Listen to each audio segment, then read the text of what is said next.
Till now we have talked about episodic and semantic memory, which are basically part of the declarative memory. It is also called as explicit memory. Let us now come to the implicit side of the memory, what is called as procedural memory. Procedural memory basically constitutes the knowledge of the procedure and the skilled behavior. So, when we acquire a skill and gradually we realize that the whole process that we have learned for a particular type of an operation becomes too automated, okay, and we have developed a control, we have developed a mastery over the process, okay, that is called procedural memory. Okay. Now, declarative memory from that point of view, if you see, they are basically what of the facts, okay, and the events, whereas procedural memory, it basically denotes how of the procedure, and therefore procedural memory is usually implicit in nature. You must have seen many events in your life where you perform the task and you remember the full mechanism as to how to operate it. Say for example, cycling, riding a bike, okay, running a computer, okay. Whole of these mechanisms you would realize that there are steps, a series of steps, no, and all these steps has to be religiously followed in sequence if you want the mechanism to work appropriately, okay. But then it is now so nicely acquired by you that these intermediate steps, the transition between the steps, none of these things you remember, no. You realize as if things are getting done automatically. This is called procedural memory. Let us look at this very video to see how a medical technician actually performs a task meticulously, although he knows what the apparatus is, he knows what the concerned doctor has asked this technician to perform. Rest all involves whole degree of movement of knobs, fixing the machine, taking out the output of the machine. Okay, have a look at this. ये second knob है, ठीक है, ये MA है knob, ये KV knob है, ये selection button है, ये फर्स्ट नॉब है, फर्स्ट में रूटीन वर्क हो एक्सरे करते हैं, सेकंड नॉब है, सेकंड में फ्लोरोस्कोपी है, एंड थर्ड नॉब में बकी एक्सरेज है, एंड फोर्थ नॉब वर्टिकल बकी है.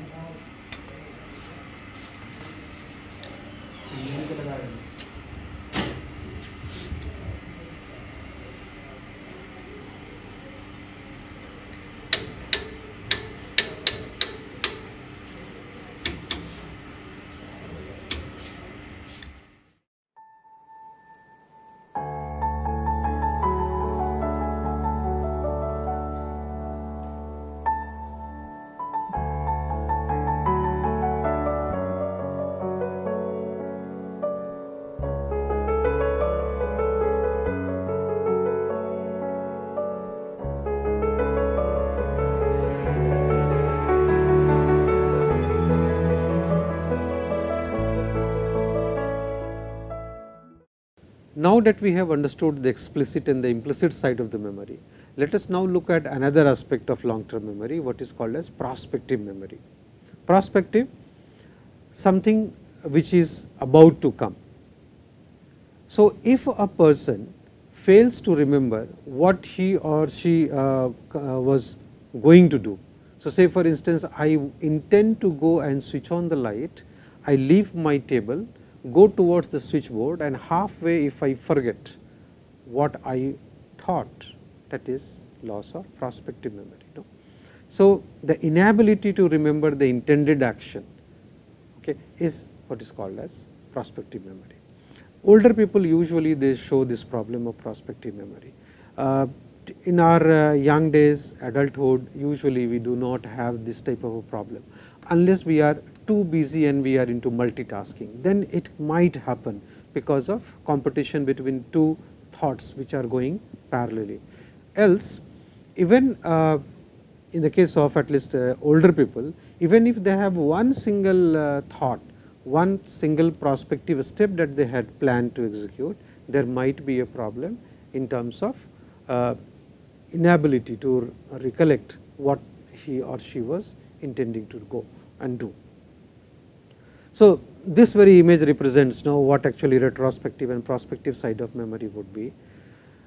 Now, retrospective memory, if you think that today I submitted documents to the bank, you have already performed the task and you remember.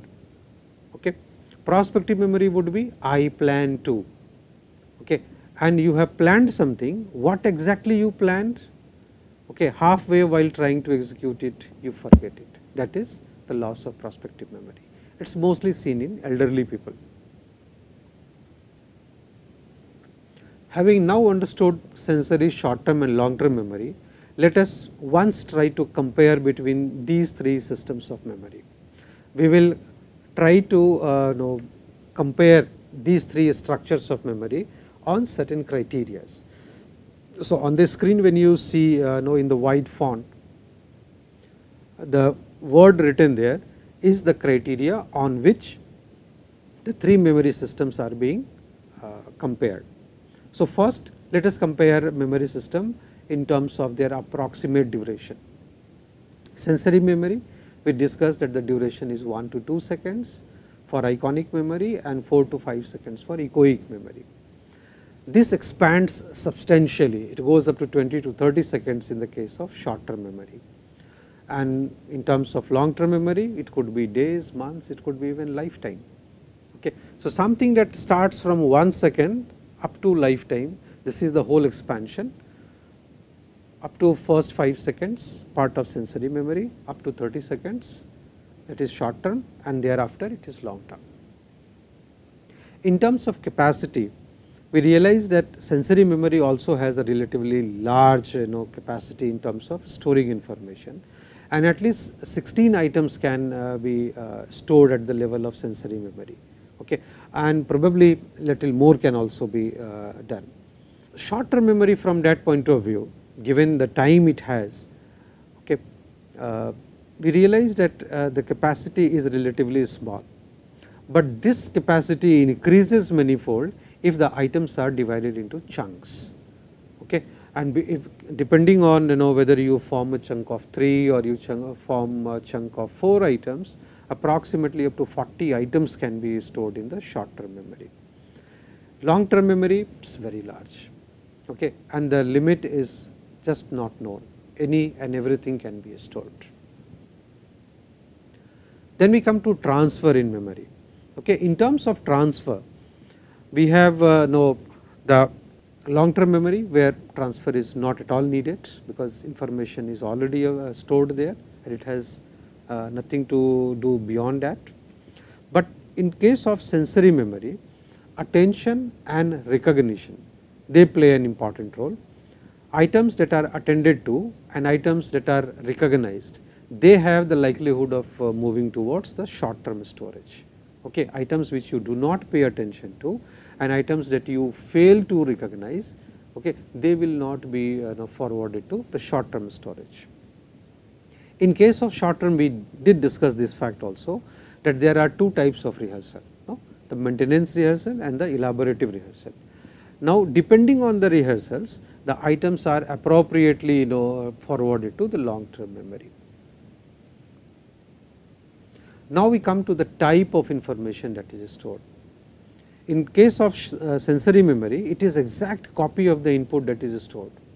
In the case of short term, it can have sounds, visual, images, words and sentences. Okay. Long term memory has the fantastic thing. Long term memory primarily has the meaningful sentences, life events, concepts, images. Okay. Right now we discuss semantic and episodic memory. So, whole of this becomes the part of long term memory. In terms of inability to recall information from long term, if you consider reasons for information loss, in sensory memory, decay of trace has been considered as the important reason why information is lost. In short term memory, it is the displacement of the old information, okay, by the incoming information. But in the case of long term memory, it could be faulty organization, it could be inappropriate retrieval strategy, or it could be interference. Okay. So, two informations, if they compete against each other to be recollected, This could lead to interference. Okay. You have given the file name memory and you search by file name emotion, you will not get the information. No? So, inappropriate retrieval strategy is being used, or if because you know that the information is stored in an organized order, you go for a random search. Okay. You are not able to retrieve the information. So, these could be the possible reasons of loss of information from long term storage. There are two more interesting things about memory. We will talk about one right now, the reconstructive aspect of the memory. Sir Frederick Charles Bartlett, okay, performed a very interesting experiment. What he did was that a story was narrated to a group of students titled The War of the Ghosts. Okay. And then the story was supposed to be reproduced by these students who had actually heard it. What Bartlett was able to prove was that the story, when it was reproduced after passing through several mouths, underwent series of reconstructions, and almost all details related to the American Indian culture were omitted, and several others were rationalized when students tried to recollect the story, reconstruct the story. What was very also interesting was that each narrator added something to the story, okay, based on his or her own imagination. Okay. Few details of the story was leveled, making it very, very simpler. Some other facts were exaggerated, and therefore what happened, finally the story got changed in this entire process. Bartlett said that this is reconstructive memory. Why? Because something that you heard of, okay, and when it is transmitted from mouth to mouth, the whole episode gets reconstructed. No? Several things are labeled, several things are exaggerated, several things are downplayed, and therefore the original content and the later content undergoes a big difference. One very interesting example I would like to quote from one of the Indian studies by J.P. Das and Ravindra Kanungo. They conducted very interesting study where two groups of students who belong to two dominant castes in the country, Brahmins and Kayasthas, they were given 4 lists of adjectives. Okay. The first list had adjectives describing Brahmins in favorable terms like nice, good looking, clean, and so on. The second list had adjectives describing Brahmins in unfavorable terms like rude, greedy, fat, and so on. And the same thing was done for the Kayasthas.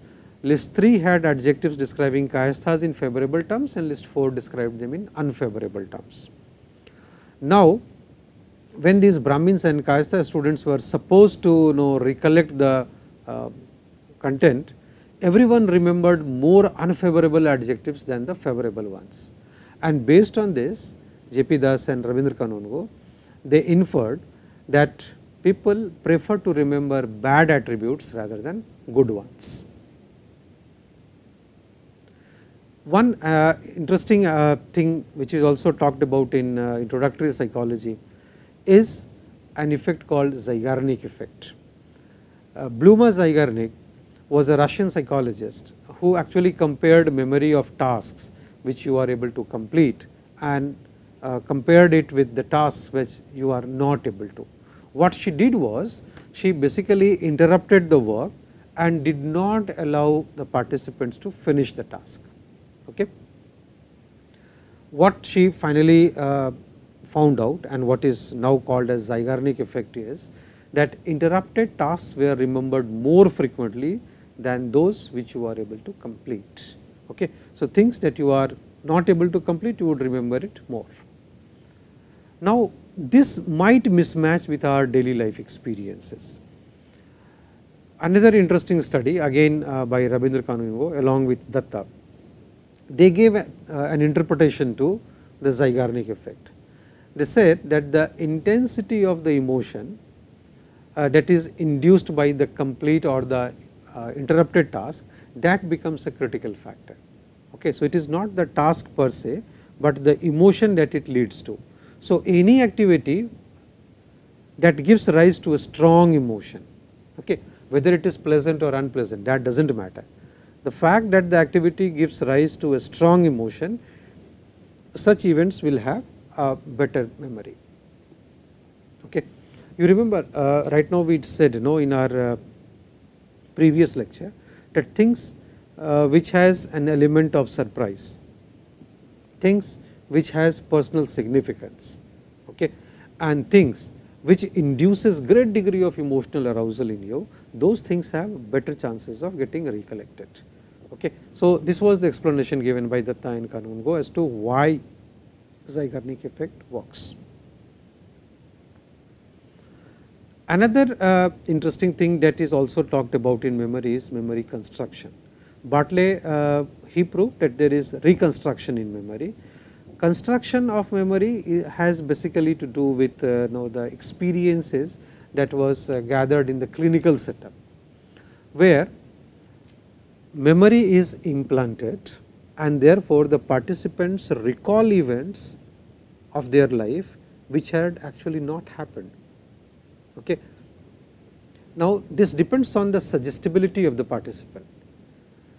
Certain type of content is implanted into your memory, okay, and you are supposed to recollect it.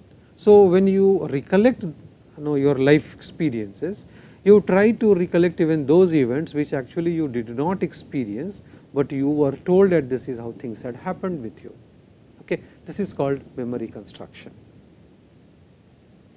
This type of memory modification, okay, basically takes place because of the misinformation. Okay. And after experiencing an event, when individuals are exposed to new misleading information, the recollection of the actual event, it gets distorted. Okay. And this is something that sometimes is also witnessed in interrogation, what is called as suggestive interrogation. Okay. So, if an officer interrogates a suspect, okay, and you deliberately ask questions which has lead answers. No? For example, if I ask you, were you present there in that very building at that time? That is a question which asks you to declare whether you were present or not, and you have an option of saying that fine, I was not present in that very building. Think of the other situation. When I say, so when you were in building, what actually happened at that time? You are not given the opportunity to declare that I was not available in the building. Okay. The question is based on the premise that you were actually present in the building, and then it goes beyond that, asking you what actually did you see inside the building. Okay. This is an example of suggestive interrogation. Okay. Therefore, this is a misinformation. The fact that you were not present in the building is not taken into account, but then a misrepresentation allows the whole construction of the new sequence of events, and therefore, it is called as constructive memory. Now, we come to what is called as memory distortion. Remember, we are still not talking about forgetting. Forgetting will be our last lecture with respect to this very topic on memory. Now, memory distortion basically is a change in the content of the recall, okay, as a result of internal or external factors. So, there could be cognitive bias. Okay. You have a bias which does not allow you to remember good things about somebody about whom you have a negative feeling. Okay. So, for example, if you do not appreciate someone, all good things told about that very individual, okay, because of your bias, you are not able to remember. Okay. Say for example, right now we took the example of suggestive interrogation. If you go for suggestive questioning, okay, the question that I ask suggests, gives a cue to you as if what is expected out of you, what type of response should you give. This is suggestive questioning. Okay. This is bound to distort the memory. Okay. Plus the schemas, how the representation of the world that you have made in your mind, the mental representation, that might be important in terms of better recollection, accurate recollection or distortion, and how motivated you are to recollect the information, that would also play an important role. So, let us now talk about the methods that are predominantly used for studying the process of memory. Four important methods we would talk about today: free recall, recognition, priming and neuroimaging. The recent phenomena that you find is the dominant usage of neuroimaging technique, wherein the brain scans are used to identify which regions of the brain are involved in the memory of what kind of information. Let us first begin with free recall. Free recall, as you can know, make out from the word itself, it is recall, that is a recollection of the learnt information in a free order. Okay. This means that you are free to recall the information, okay, regardless of the position of the event. You remember we had talked about the serial position effect, no? The primacy and the recency effect. So, free recall basically means that you are supposed to recall the information regardless of its position. We have talked about serial position effect, the primacy and the recency effect. Now, if I give you a list of items and then tell you that you have to recollect information in the order in which it was presented to you.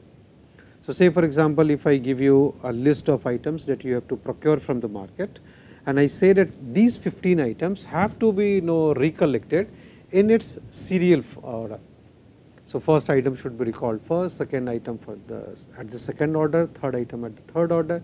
You would realize that usually people commit much of an error in terms of recollection, okay, and that is what is called as recall, where we have the serial position effect, where we have the primacy and the recency effect.